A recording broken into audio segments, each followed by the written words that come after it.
Olivier Allemand, directeur de la chaîne Campagne TV, guide touristique d'Europe 1 pour tout l'été.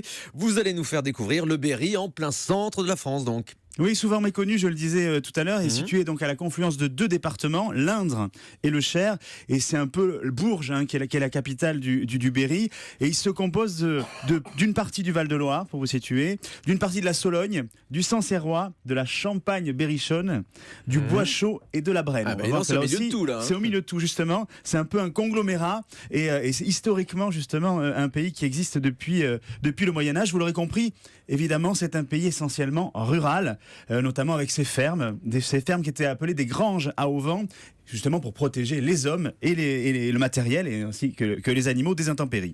Donc le patrimoine agricole et agroalimentaire est important. On peut citer le pâté berrichon, les œufs en quidane. Alors les œufs en quidane, Thomas, ce sont des œufs en meurette avec des échalotes et du vin rouge, parce qu'il y a du vin aussi dans cette région-là. C'est ça, Casobon, notre spécialiste des spécialités. Notre spécialiste des spécialités. Oui, j'ai vu ça. J'espère qu'on aura le temps d'en parler d'ici la fin de l'été. Nous, on veut goûter les œufs en quidane.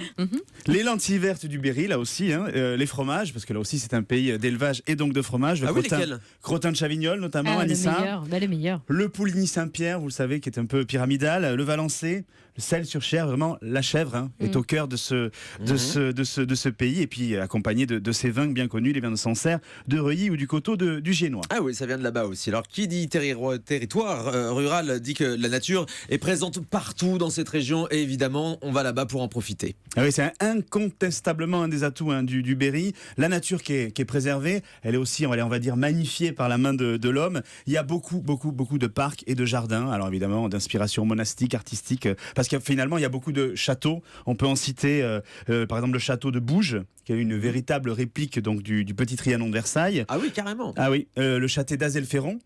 Le château de Meillan, qui est justement, on est en plein centre de la France, c'est le château le plus central de France. Il est au milieu. Il est au point géocentrique et barycentrique de la France. Tous possèdent justement des jardins magnifiques. Alors j'ai un coup de cœur, bien sûr.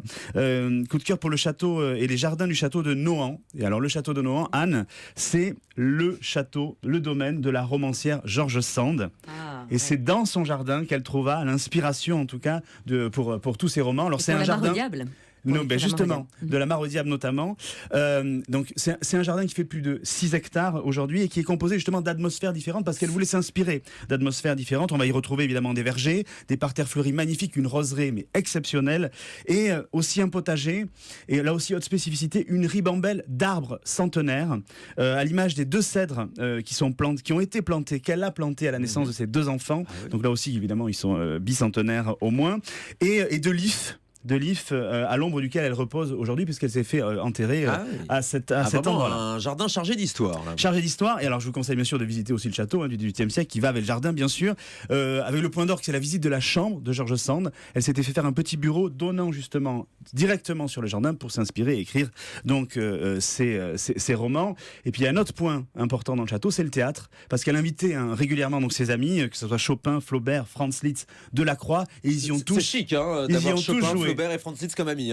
Alors visite du château et des jardins pour 7,50 € l'entrée. D'accord. Et pour Guillaume Janton, et il y a noté le festival de musique classique au château de Nohant, dans le parc du château, du 21 au 27 juillet. C'est un festival Chopin, si je ne m'abuse. C'est un festival Chopin, un festival donc consacré à la musique classique. Et attendez, donc on visite à la fois le château, le jardin, le théâtre aussi. Le théâtre se situe dans le château. Oui, le théâtre se situe dans le château, et tout ça pour 7,50 €. Donc on l'a vu, le château de George Sand, qui s'est beaucoup inspiré du Berry aussi dans ses différents romans. Oui, Anne parlait de la Mare au Diable tout à l'heure. C'est vrai que La Petite Fadette aussi est un roman qui est très connu, et justement au travers de ces romans est intégré, en tout cas dans ces romans, des légendes tenaces sur le Berry, et notamment le fait que le Berry serait considéré comme une terre de sorciers. Donc si votre enfant, aujourd'hui, bon plan, si votre enfant est fan d'Harry Potter, ils sont nombreux, de ses camarades de Poudlard, je vous propose d'aller vous aussi d'enfourcher votre balai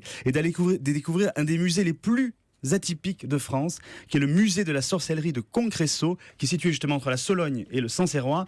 Il y a plus de 1200 mètres carrés de musée pour vous raconter de manière ludique l'histoire des sorciers et des sorcières. Génial. Et surtout, vous pourrez devenir apprenti sorcier.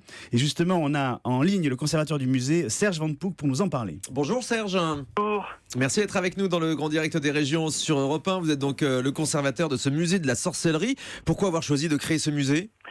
Parce que dans le Berry, comme vous en avez bien dit, on parle beaucoup de sorcellerie grâce à Georges Sand qui nous a amené toutes ces histoires avec ces légendes rustiques et tout ce passé un petit peu mystérieux. Et c'est vrai que cette région boisée et tout, mystérieuse, quand il y a des brumes le matin, c'est assez impressionnant et on peut s'imaginer vraiment beaucoup de choses.